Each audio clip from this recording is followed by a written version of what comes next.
Did you know that federal law requires state and local jurisdictions to regularly clean up their voter rolls by removing those individuals who have died or moved?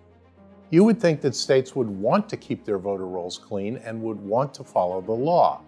But unfortunately, this is not the case. Hi, I'm Robert Popper, and I'm a senior attorney for Judicial Watch, heading up our election law program. Our team of investigators and attorneys regularly reviews voter roll data from across the country. The last time we did this, we found 353 counties where the total number of voter registrations was greater than the number of citizens over the age of 18 who could register. The problem is that states and counties aren't removing outdated registrations that belong to voters who have moved or who have died. But federal law requires jurisdictions to remove these voters. The law requires states to contact voters who are thought to have moved, perhaps because they haven't voted in many years. If that voter then doesn't vote for 2 more federal elections, the registration is canceled. The whole process takes years. Of course, voters who show up during this time can still vote and have their registrations confirmed. But states and counties aren't following this law. That's why so many counties have impossibly high registration rates. In fact, 120 counties reported to the federal government that they haven't removed anyone under this law in the previous 4 years. This is a clear violation of federal law. The Department of Justice is supposed to enforce this law, but it's not. I worked at the DOJ, and I know that there is a strong institutional resistance to forcing states to clean their voter rolls. Fortunately, federal law allows organizations like Judicial Watch to take action, which is exactly what we're doing.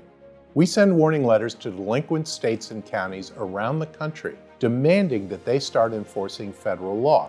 If they don't, we sue. We take them to court, and we get results. For example, we sued Los Angeles County, and we settled the lawsuit when the county agreed to enforce the federal removal process for 1.6 million voter registrations. We sued Kentucky, and the state signed a federal consent order requiring them to do the same for hundreds of thousands of registrations. We sued Ohio, and they agreed to start enforcing federal law as well. This ruling was supported all the way up to the United States Supreme Court. Sometimes just starting a lawsuit is enough to inspire a jurisdiction to clean up its voter rolls while the lawsuit is pending.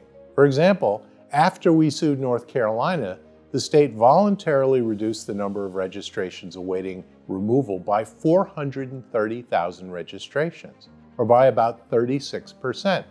After we sued Indiana, they took such aggressive steps to clean the state's voter rolls that our lawsuit became moot. Sometimes, just a warning letter from Judicial Watch is enough to cause a state or county to clean up its voter rolls. For example, a warning letter from Judicial Watch to Allegheny County, Pennsylvania, caused the county clerk to cancel almost 70,000 voter registrations that were awaiting removal. Several other Pennsylvania counties told us that they started processing registrations once they received a threatening letter from Judicial Watch. If we can send a letter that causes a jurisdiction to start cleaning its voter rolls, this is obviously a very efficient use of Judicial Watch's resources. But this only works because they know that we are serious, and that we will sue if we have to.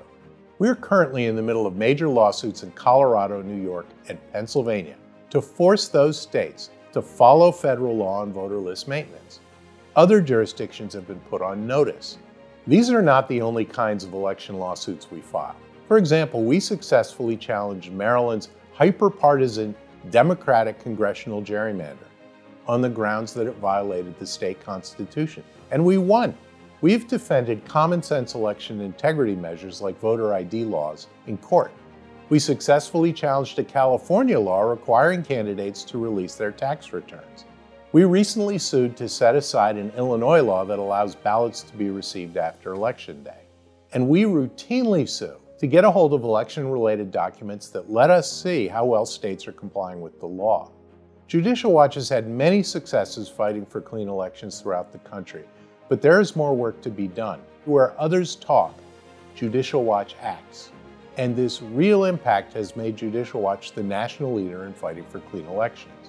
Find out more about our election integrity work by visiting our website at www.judicialwatch.org.